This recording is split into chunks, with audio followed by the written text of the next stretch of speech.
every day, thousands of fleet vehicles, from heavy duty trucks to vans and commercial vehicles, travel the roadways, moving the goods that power the world economy. Now, any business may be able to gain profits if they arrange for fleet management with the emerging fleet management technologies that are believed to streamlining the entire process of fleet management. Well, hello everyone. Welcome to Analytics Insight podcast, where we talk about the ever-evolving technology space, and I'm your host Priya Dayalani. Now, a large number of IT companies and BPOs need to deal with employee transportation daily, and transporting employees to the office and back home has become very difficult as destinations are spread across a big city. While rising costs have also become a major concern, efficient and effective transportation system remains a far-fetched goal for a lot of companies. So, how can we deal with the situation? So, today we have Mr. Sriram. He's the founder and CEO of Rootmatic. Hi, Sriram. How are you doing? Hi Priya, good morning. I'm doing good. Hope you're doing fine as well. Great. Thank you so much. Good morning to you too. So let's start, telling our listener what exactly is Rootmatic and what is the role that the company is playing in terms of the dynamic field of fleet and fleet management. Routematic deals with scheduled transport. So that's like the larger level problem that we are solving for, as opposed to ride hailing, which involves, point to point, taking a cab, taking a seat within the next 2 minutes, 3 minutes. The way Ola and Uber are solving the problem. So we take a counter view to that. We are all about scheduled transport, where requests come at least an hour or two in advance, maybe one day in advance as well. So typical use cases obviously are the daily office commute. Corporates run their travel desk and visitor management. We also have corporate events. Any such large volume, same source or same destination, pre-scheduled. So that's basically the domain that we target as a business, and we strive to solve for both the demand and the supply side as well. We are the first and only fully integrated platform with both the demand side, highly specialized apps that we provide, mobile apps and so on to the users, as well as have full integration operating as a native and direct vendor, fleet vendor on the supply side as well, where we source drivers and vendors on a unique technology based platform. So that's basically what we are looking at. Great, sound pretty impressive, Sriram. Thank you for sharing in brief as to what exactly are the companies and the platform that you deal into. When we're talking about fleet management, I think a lot of people know, whereas a lot of people don't know that it involves a lot of elements. Now, from vehicle specifications to acquisitions, to hiring drivers, planning out routes, maintenance, taking care of a driver. So I think there's a lot of things that involve in fleet management. And along with that, now we have new and emerging technologies. So you need to keep your eye out for emerging technologies as well as regulatory changes. So key providers usually offer solutions tailored to their clients that include simple truck rentals all the way to turnkey packages that includes everything from procurement, maintenance, driver management, and a lot of more, I think. So I think all these have been benefiting with the advent of latest technologies. I think one of the technologies probably fleet tracking or GPS tracking, if I'm not wrong. So I want to understand, like, what are your views on the current landscape of integration of technology or different technological solutions in fleet management? Yeah, the way we see overall fleet management, which is predominantly just the supply side of what we do, the way we approach the problem is a tight integration of data flow between the demand side and the supply side, because all we really look for is increase of utilization of the cars. So rather than just counting kilometers, we are actually looking at overall utilization, right? How many average trips with the vehicle run? So we really are looking for, how many vehicles do we not need, right? So that's basically the core theme of our operational design. What I mean by that is, if let's say 100 cars, unique different cars are used in about 200, 300 trips, can we reduce the number of cars to maybe 80 or 70 to do the same number of trips, which drives up the utilization, right? As well as reduces the number of cars on the road. So there is a lot of prediction that you need here to be able to pull off something like this, right? If you start with SRT, which stands for Supply Responsive Transit, where you become a full-scale fleet vendor only, and you float a lot of cabs so that nothing gets to not get fulfilled. The way we rather approach the problem is by accumulating the demand and also studying historic patterns to be able to predict the demand of which area the cars are maximally going to be required for, and being able to predictively dispatch them. So the first and biggest tenet of this whole technology game is predictive dispatch. So what I mean by that is usually the trigger to a dispatch is a booking, right? Somebody booked a vehicle or somebody wanted to reach some place by some time, and then they go ahead and raise a ticket to say, hey, I want to reach my office at 9 or I want to leave it by 7 p.m., right? We are in a position to predict the next upcoming ticket or a booking, and through technology are able to position our vehicles where they are most required. This is how we are able to get very close to our pretty much 100% fulfillment rates while not requiring too many vehicles, right? So there are these two aspects. One, your demand side customer is happy because they can book as close to the requirement as they want, but the vehicle is pretty much pre-dispatched even before the booking has come. And on the supply side, the drivers and vendors are happy because fewer number of vehicles can actually do these number of trips, which drives up their utilization, right? So most importantly, predictive fleet dispatch is number one, which is from a plan perspective. But what happens in real life is due to various reasons, the vehicle may not be able to make it due to traffic. Maybe its tire is flat or whatever be the reason, right? Driver is not feeling well. So we are in a position to also do redispatch on the fly. So while you plan for vehicle A to be sent to a location to pick up somebody at, let's say, 8 a.m., the vehicle were not to be able to make it, there are still not going to be too many humans involved. We are actually saying because the vehicle is not able to make it as tracked by GPS and so on, we are in a position to redeploy some other vehicle and keep up the fulfillment rates, right? So predictive fleet dispatch, which is the planning process, and active redeployment, which is the real-time process, they, when put together, become a fantastic fleet platform. Right, definitely makes a lot of sense. And I think that's very much needed considering the current traffic scenario or the current transportation and commute scenario, especially for employee transportation. So I think when we're talking about technology, I think it brings a plethora of advantages to the table. I think it helps like a proper fleet management company to enhance efficiency and productivity as well as streamline other operations. Well, I think they can also keep their cost low. Even with the changing times, with modern days are coming, and it's technology is not just an asset, but I think it will become more like an necessity that will empower businesses to remain competitive in a very dynamic business environment. So you mentioned about predictive dispatching and redispatching or aligning a dispatch schedules depending upon the factors that can play into picture. So what are different technologies that Rootmatic is leveraging into its fleet management, and if you can also discuss some of your case studies and success metrics. Right. So we talked about at a high level PFD, which is predictive fleet dispatch, as well as active redeployment on the fly. Mhm. These are high level AI, technology that we use. So if somebody is following AI, they'll know that there is supervised and unsupervised, learning. There is a third aspect called so in AI, you have supervised, unsupervised, and reinforcement learning, right? Where the third variety is one that derives an optimal policy looking at history. So typically, this is being used in chess playing bots and so on, right? What is the best policy? What is my next move to maximize my chances of long-term outcome, not really just short-term, like winning a piece, right? So that's basically what we use in our deployment and active redeployment. And the fundamental requirement for these two to work very effectively is distance and estimated time of arrival under traffic, right? Predictive as well as active. So we are using multiple combination of AI tools and technologies to be able to pull off something as complex as this. While what you need to do is, yes, there is the utilization aspect, and there is also the on-time aspect, right? In order to make some bunch of people come on time to an office, you might move the slider to say, okay, everybody come 1 hour earlier, right? So we achieve 100%. But the other thing is to make a little bit of delay and everybody comes 1 hour late, right? Because this is like a typical data science problem. So we definitely use a whole bunch of combination of AI to solve such combinatorial problems. So that is basically where we are putting our research efforts on.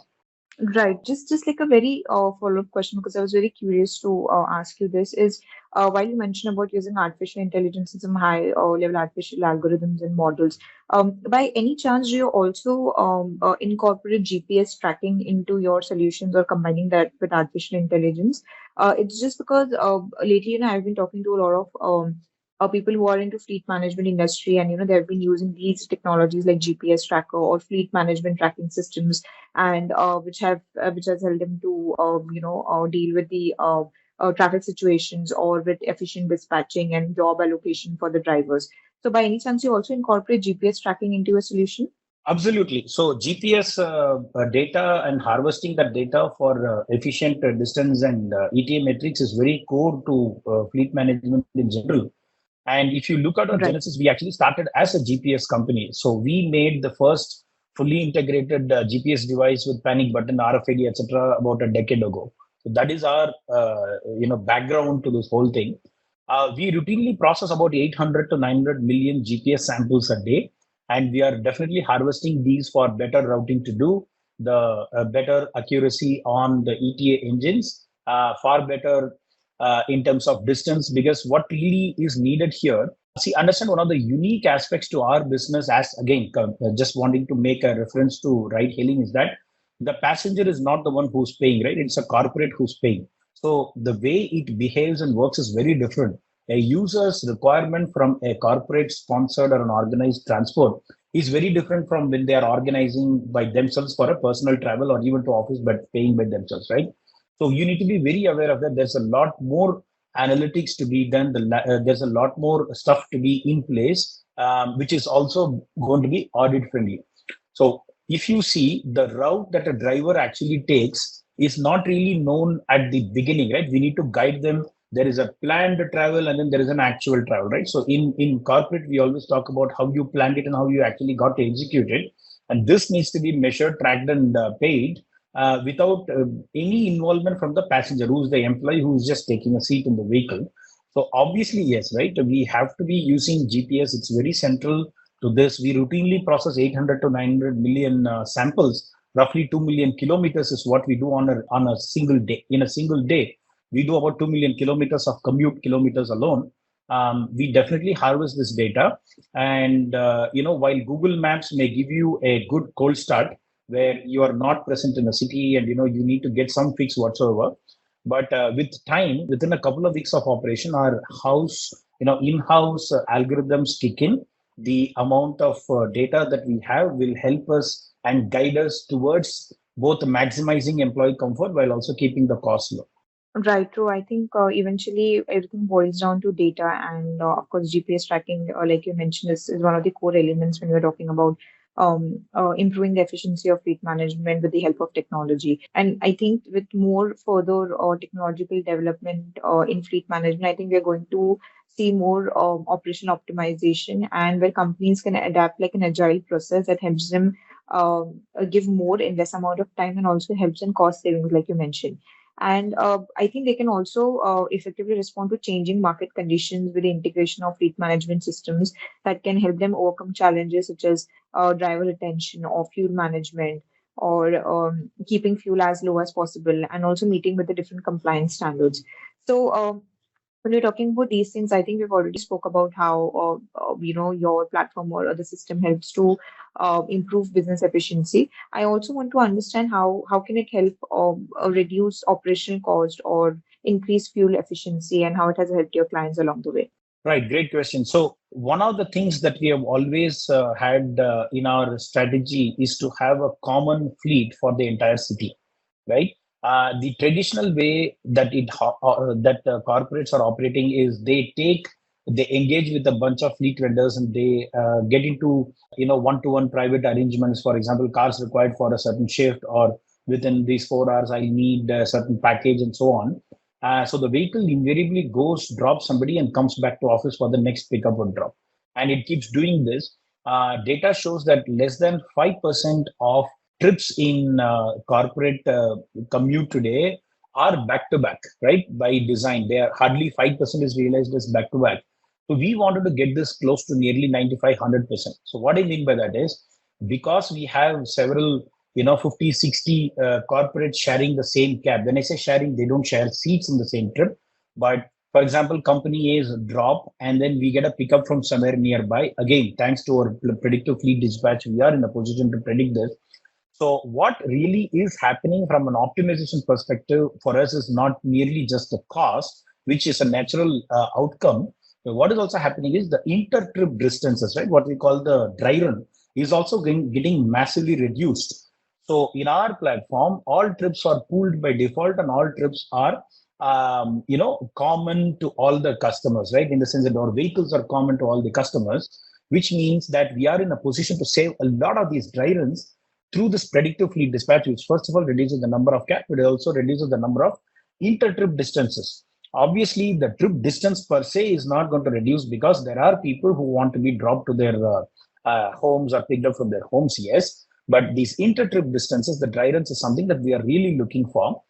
So even from an ESG perspective, the fact that we are reducing the number of cars, and these cars in turn reduce the number of kilometers that they have to actually travel in between trips for their next trip is also pre-planned.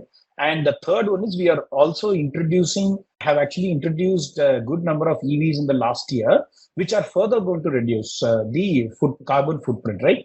So there are these three levels: reduce the number of cars in the first place. These cars are going to do lesser kilometers than earlier because of the dispatch system being able to predict and reduce the number of dry run kilometers.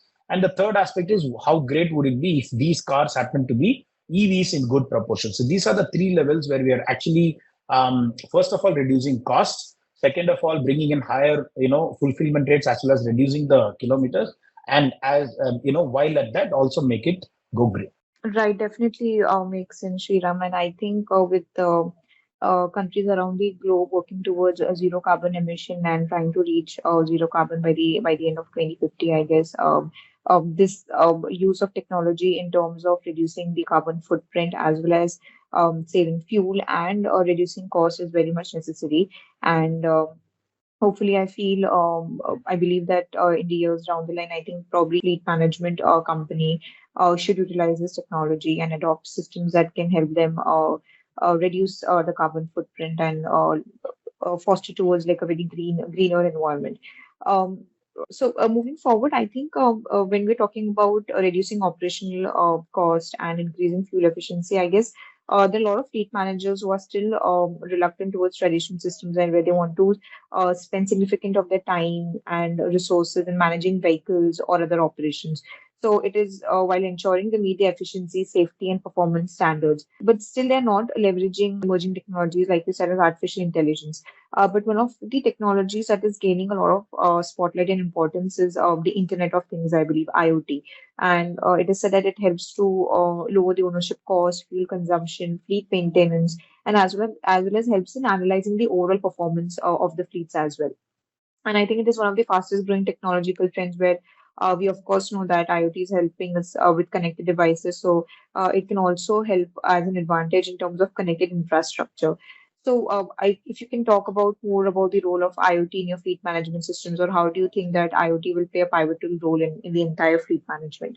Yeah, so IoT is actually pretty huge when it comes to not a very monolithic market like India, right? So if you see, there is no fleet vendor who owns, for example, 500 or 1,000 cars yet in India. It is usually, it's a three-level model, which is there is a big fleet vendor, then there is a smaller sub-vendor, fleet vendor, and then the driver, right? So that's how the market is organized. So if not for IoT, you are asking for a huge amount of work to be done in integration. So what I mean by that is, if you rewind back to 2012, we were actually manufacturing and selling our own tracking device, like I said, with panic button and RFID and so on. So this is history. We discontinued this whole thing, even though it was doing pretty well way back in 2015. And we actually wholeheartedly embraced IoT. So what I mean by that is, rather than forcing one of our GPS devices into a vehicle, which most typically maybe having some other GPS device with equivalent capabilities or even sometimes better, we launched an IoT push and pull mechanism on our platform through which any GPS vendor, any IoT device can talk to our system, either server to server or device to server. We opened up both mechanisms.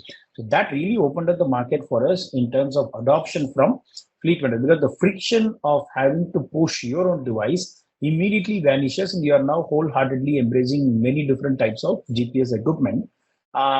So right now, if you see, Routematic is supporting nearly 55 different types of GPS equipment out there. So that's pretty much the entire universe of, according to us, GPS equipment that is available. we have definitely opened an IoT platform for these devices to be able to integrate seamlessly and talk to Routematic.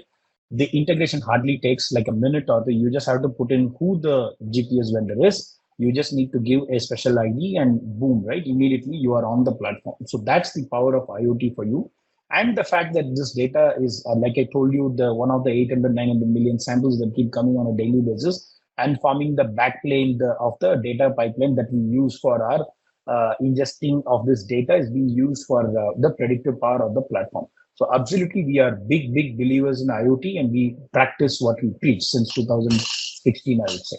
Great. Thank you so much for letting us know about how you guys have been using IoT and how it plays a very important role in your company and in the entire solution. Now, moving ahead, I wanted to talk about the other aspect of fleet management. When we're talking about any new technology, I think resistance to change is a very common hurdle when it comes to adopting any form of technology. And whether it's fleet management or any such industry that we consider. Now, I believe in fleet management, there's a new technology or a solution that has come up is a dash camera. So dash camera basically records everything that's happening on the road or inside the cabin if it's a dual facing dash camera.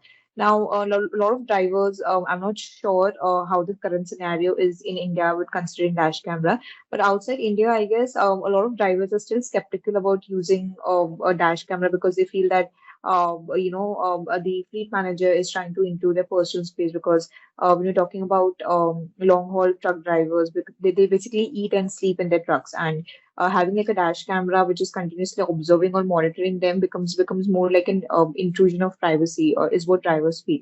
So I think whether it's a dash camera or if you're talking about any other technology, there's a lot of skepticism that comes into place initially.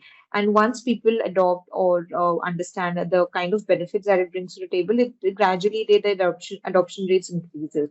So I wanted to understand from your perspective, how do you handle the resistance or skepticism, if there's any, from your potential clients when it comes about adopting these technologies?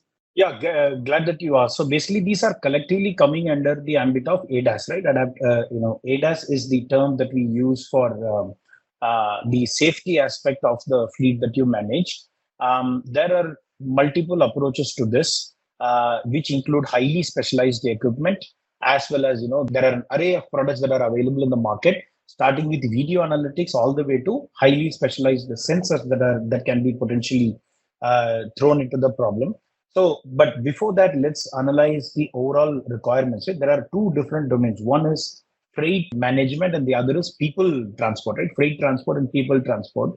In freight, ADAS with large, trailers and so on, it's a very different science altogether because the payload is usually a bunch of costly, maybe electronics equipment and whatnot, where the driver it takes very long trips typically, right?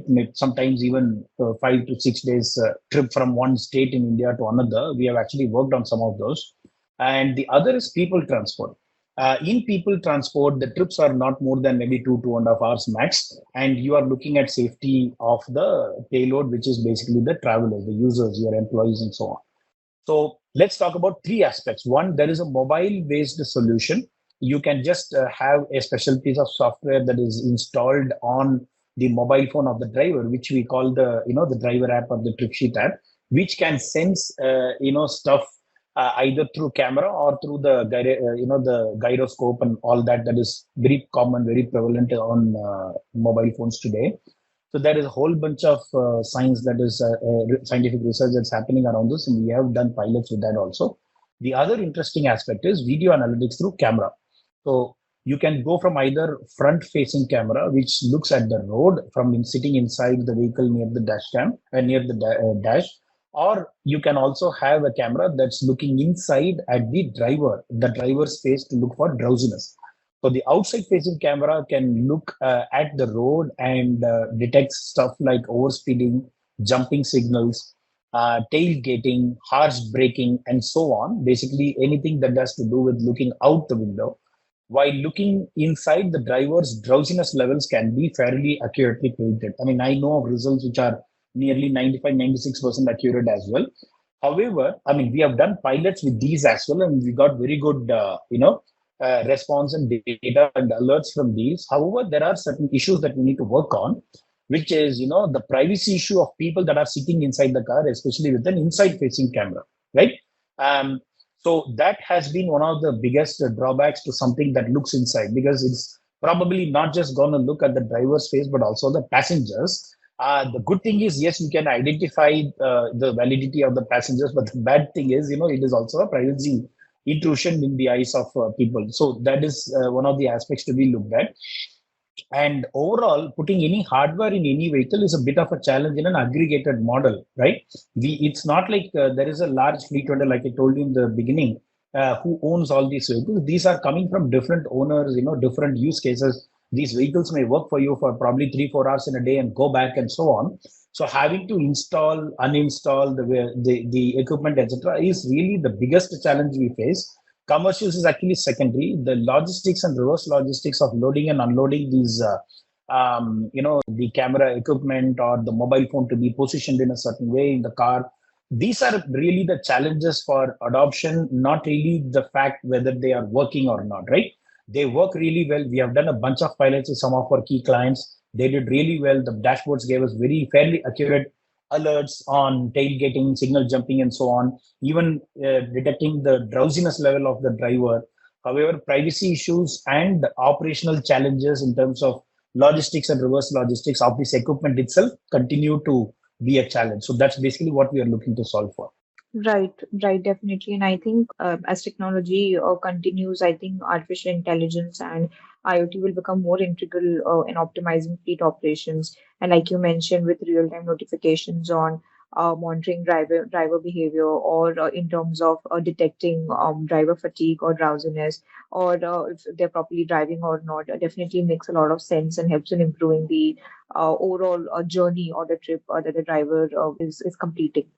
And I think in the future, when we have, like, we already have autonomous vehicles and they can communicate seamlessly with AI-driven fleet management system, and that can ensure more real-time and efficient and accurate predictive maintenance and enhance safety. So, one last question for you would be, what are your views on the future of fleet management, or what new features or expect innovations we can expect from Routematic in the near future? Yeah, so as we just discussed, the overall video telematics is something that is going to be on priority for us as we look ahead. And more than that, we are also looking at how much we can use EVs in our fleet of cars. One of the challenges is the commercials, because of the high ownership cost, we are still in a situation where large fleet vendors like us have to lease and, share it with the driver. But I think things are evolving with time. The cars are getting a little more stable, more mature. More charging point operators are coming into the market, so we are looking forward to that. So yeah, I mean, we are looking at more number of EVs, more density, and more, less number of drivers to do the same number of trips. Video analytics is a priority, and yeah, overall, going green is something that we are most definitely looking at. That is what we feel large fleet vendors like us should be doing right now. Right. I think video analytics is definitely a must need when we're talking about integrating that in the Indian landscape, because I think that that will help improve the overall efficiency of the business. And I think the role of advanced technology cannot be overstated in the employee or transport management system, because its advent has made life easier for both employees and organizations. And this has also helped in streamlining the fleet and putting efforts to make the everyday movements of employees much safer and satisfactory. And the accuracy that entails tech-driven operation is a major cause of adapting to these advancements. Well, thank you so much, Sriram. It was a pleasure having you with us on a podcast. And I think we explored a very unexplored technology integration in a very new space, because I don't think we have ever had a podcast that we spoke about fleet management and the role of technology in enhancing the overall fleet management, and especially when it comes to employee transportation. So, thank you so much for your time and efforts. And it was a pleasure having you with us on a podcast. No, thank you very much, Priya. Absolutely loved the conversation. I hope this is of use to people who are listening in, because fleet management has always been a manually operated and, very close to the, ground, very close to people kind of operation. We are most Right. certainly looking forward to technology taking over. And yeah, thanks for the opportunity to discuss this. Definitely. Thank you so much. This is for our listeners. Stay tuned for upcoming podcasts, and you can listen and view all our previous podcasts on Spotify and other leading platforms. Thank you so much.